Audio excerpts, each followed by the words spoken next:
Welcome to కేఫై TV news.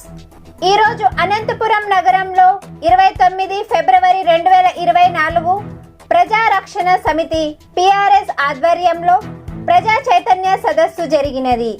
ఈ చైతన్య సదస్సుకు ఎన్టీఆర్ సర్కిల్ నుంచి టవర్ క్లాక్ మీద వందలాది మందితో ర్యాలీతో ఆర్ట్స్ కాలేజ్ డ్రామా హాల్కు చేరుకోవడం జరిగినది. ఈ చైతన్య సభకు ముఖ్య అతిథులుగా పిఆర్ఎస్ రాష్ట్ర అధ్యక్షులు సి శ్రీరాములు గారు ముఖ్య అతిథులుగా పాల్గొన్నారు.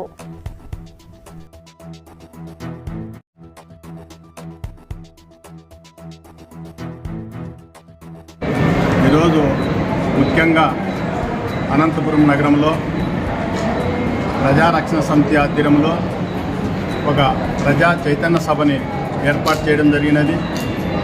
ఈ సభ ముఖ్య ఉద్దేశాలు, ఈ సభ ద్వారా ప్రజలకు తెలియజేయడము ముఖ్య ఉద్దేశము. ముఖ్యంగా పత్రికా విలేకరులకు, మీడియా విలేకరులకు, ఈ సమావేశానికి హాజరైన పెద్దలకు, ప్రజా సంఘాల నాయకులకు అందరికీ కూడా పేరు పేరున ధన్యవాదాలు తెలియజేసుకుంటున్నాము.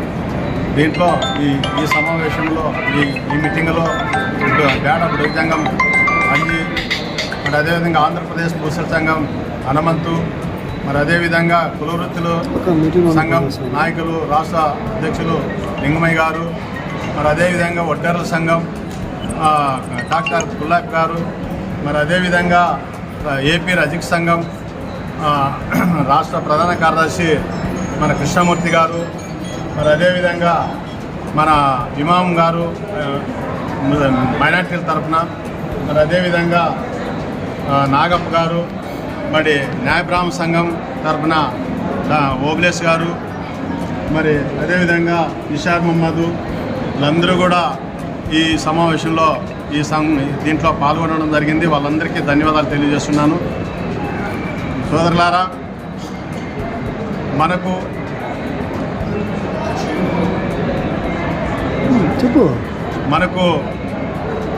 ఎన్నికల ముందు ఒక హామీలు ఇస్తారు, ఎన్నికల తర్వాత వాళ్ళు ఇష్టం వచ్చిన పాలన తీసుకొస్తున్నారు.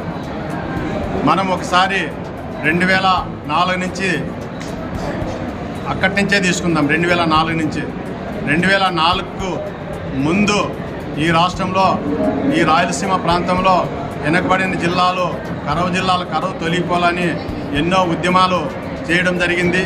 ఆ ఉద్యమాల ద్వారా వామపక్షాలు అయితేనేమి, ప్రజా సంఘాలు అయితేనేమి, కుల సంఘాలు అయితేనేమి ఎన్నో పోరాటాల ఫలితంగా మరి అప్పటి ప్రభుత్వము అధికారంలోకి మేము వస్తే చేస్తామని చెప్పి డాక్టర్ వైఎస్ రాజశేఖర రెడ్డి గారు ఆనాడు ఒక హామీ ఇచ్చి మరి ఆంధ్రనివ కాలువ ద్వారా ఈ రాయలసీమ ప్రాంతాన్ని సస్యశ్యామలా చేస్తామని చెప్పి ఆనాడు చెప్పడం జరిగింది. ఆయన ఏవైతే వాగ్దానాలు ఆ రోజు ఇచ్చాడో ఆ వాగ్దానాలు ఒక్కటి కూడా ఎక్కడే కానీ తప్పకుండా అవి నెరవేర్చడం జరిగింది. 2009 వరకు ఆయన పాలన చూశారు జనాలు. ఆయన ఏమైతే పథకాలు ఇచ్చారో ఆ పథకాలు, సంక్షేమ పథకాలు ఒదిక్క అభివృద్ధి చేశాడు, మరి ఒదిక్క శాశ్వతకరమైన పనులు చేశాడు. మరి ఒదిక్క సాగునీటి ప్రాజెక్టుల మీద పెద్ద ఎత్తున 50 ప్రాజెక్టులు రాష్ట్రంలో ప్రారంభం చేసి ఒక జల విఘ్నం అనేది తీసుకొని వచ్చి ఎన్నో ఆశలు కల్పించాడు ఈ రాష్ట్రానికి. మరి అటువంటి ముఖ్యమంత్రి పూర్తి స్థాయిలో లేకపోవడంతో అవి మరి కొంత ఆగిపోవడం జరిగింది. మరి అదేవిధంగా 2014లో మరి అప్పుడు రాష్ట్రం విడిపోయిన తర్వాత చంద్రబాబు నాయుడు గారు, మరి జగన్మోహన్ రెడ్డి గారు నాయకత్వం అధికారంలోకి రావడానికి పెద్ద ఎత్తున ఒకరికొకరు పోటీపడి ప్రచారాలు చేసుకోవడం జరిగింది. అప్పుడు ఆ ప్రచారంలో మరి రాష్ట్ర ముఖ్యమంత్రిగా చంద్రబాబు నాయుడు గారిని ఈ రాష్ట్ర ప్రజలు గెలిపించడం జరిగింది. ఈ రాష్ట్రానికి ముఖ్యమంత్రి 2014లో చంద్రబాబు నాయుడు గారు అయిన తర్వాత ఆయన ఏవైతే వాగ్దానాలు ఆ రోజు చేశాడో, ఈ రాయలసీమని నేను పూర్తిగా సాగునీటి ప్రాజెక్టులతో నింపుతానని చెప్పి ఆనాడు ఆయన చెప్పాడు. మరి అదేవిధంగా జీడిపల్లి రిజర్వాయర్ నుంచి గొల్లపల్లి రిజర్వాయర్ వరకు నీళ్లు తీసుకురావడం జరిగింది. మరి కొన్ని పిల్ల కాలువలు అక్కడక్కడ పనులు ప్రారంభం చేయడం జరిగింది. పోలవరం ప్రాజెక్టుకి అయితే 57,000 కోట్లు ఖర్చు పెట్టాడు. 72% పనులు పూర్తి చేశాడు. మరి అదేవిధంగా రాజధాని విషయంలో ఎంతో కొంత రూపరేఖలు తీసుకొని వచ్చి ఇది రాజధాని అని చెప్పి ఈరోజు అసెంబ్లీలో మాట్లాడేదానికి అది ఒక తాత్కాలికంగా ఆ రోజు దాన్ని నిలబెట్టాడు. మరి దాన్ని నిలబెట్టి 2019 వరకు కూడా దాంట్లోనే ఇప్పటికి కూడా అదే అసెంబ్లీనే కొనసాగుతుంది. మరి కాబట్టి 2019 ఎన్నికల ముందు మళ్ళా జగన్మోహన్ రెడ్డి గారు పోటీపడి నేను అధికారం లేకొస్తే రాజధానిని అద్భుతమైన రాజధానిని తీర్చిదిద్దుతానని చెప్పాడు. పోలవరం ప్రాజెక్టు 2021కి పూర్తి చేస్తానని చెప్పాడు. మరి అదేవిధంగా ఆంధ్రనివా కాలువ ద్వారా ఈ పనులన్నీ పూర్తి చేసి నేను ఇక్కడి నుంచి కర్నూలు నుంచి కుప్పం వరకు పూర్తిగా నీళ్ళు అన్నీ తీసుకెళ్లి చెరువులన్నీ నింపుతానని చెప్పాడు. మరి చెరువులను నింపడమే కాకుండా మరి అక్కడ పిల్లి కాలువలన్నీ పూర్తి చేస్తానని చెప్పాడు. అదే పేరూరు డ్యామ్ కాలువలు 3 రిజర్వాయర్లు పూర్తి చేసి ఆ రిజర్వాయర్ల ద్వారాగా పేరూరు డ్యామ్ కింద 1,00,000 ఎకరాలకు నీళ్ళు ఇస్తామని చెప్పారు.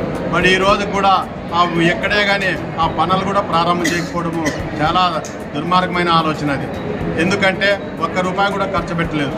బటన్తో దాన్ని ఓపెన్ చేశారు కానీ ఎక్కడే కానీ ప్రారంభం చేయకపోయారు. అదేవిధంగా భైరవంతి ప్రాజెక్టు, ఆ ప్రాజెక్టు కూడా ఎక్కడ పనులు అక్కడ ఆగిపోయినాయి. ఒక్క పని కూడా ఒక్క అంగళం కూడా కదలిలేకపోయారు.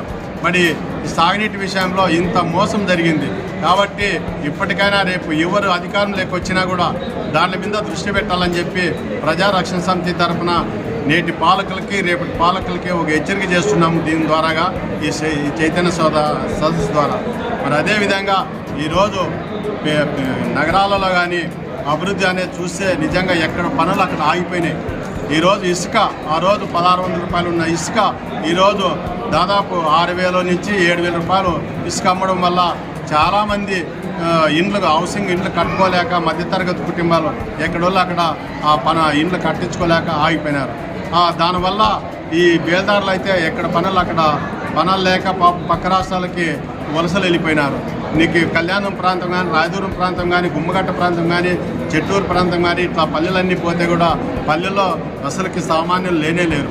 ముసలోళ్ళు ముత్తుకోళ్ళు తప్ప ఎవరే కానీ కనపడరు. అన్ని వలసలు వెళ్ళిపోయినారు. కాబట్టి ఇది చాలా దుర్మార్గమైన పరిపాలన కింద మేము భావిస్తున్నాము.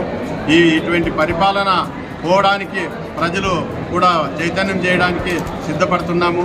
కాబట్టి రాబోయే రోజుల్లో ఈ నిత్యావసర సరుకుల ధరలు తగ్గించాలి. ఇప్పుడు ఆ రోజు ₹70 ఉన్న బ్యాలు ఈరోజు ₹150 అమ్ముతున్నారు. ఆ రోజు ₹80 ఉన్న ఆయిల్ ప్యాకెట్ ఈరోజు 140, 150 అమ్ముతున్నారు. మరి ఏ వస్తువన్నా చూడండి డబుల్ పెంచుకుంటూ పోయినారు. ఇన్ని వస్తువులు ఈ రకంగా పెంచుకుంటూ పోవడం వల్ల జనానికి ఆదాయం పడిపోయింది. మరి నిత్యావసర వస్తువులు కానీ పనులు కానీ ఇవన్నీ ఎక్కడెక్కడ ఆగిపోవడంతో ఈ రాష్ట్రము ఒక దిక్కదిలేని స్థితిలో ఉండాలని చెప్పి మేము భావిస్తున్నాము. మరి అదేవిధంగా మా పోరాటాల ద్వారాగా మేము రాజకీయాలకు అతీతంగా మా పోరాటాలు కొనసాగిస్తాము. ఎందుకంటే మాకు రాజకీయాలతో సంబంధం లేదు. మేము కుల సంఘాలని, ప్రజా సంఘాలని అందరినీ కలుపుకొని మేము ఒక ఉద్యమంగా ఈ రాయలసీమ ప్రాంతం సస్యశ్యామలా కావాలనేది మా ఆకాంక్ష. మరి అదేవిధంగా ఎవరైతే మాకు నిర్దిష్టమైన హామీలు ఇస్తారో దీని మీద ఎవరైతే ఏ రాజకీయ పార్టీ అయితే పటిష్టంగా మాకు ఈ రాజధాని అంశం కానీ, పోలవరం అంశం కానీ, మరి రాయలసీమ సాగునీటి ప్రాజెక్టుల అంశం కానీ ఇవైతే ఎవరైతే రేపు ఈ ప్రజలకి మంచి వాగ్దానాలు చేసి అమలు చేసే అవకాశము రావాలని చెప్పి మేము కోరుకుంటున్నాము. వాళ్ళకే మేము మా మద్దతు కూడా రేపు రాబోయే రోజుల్లో ప్రకటిస్తామని చెప్పి తెలియజేస్తున్నాము.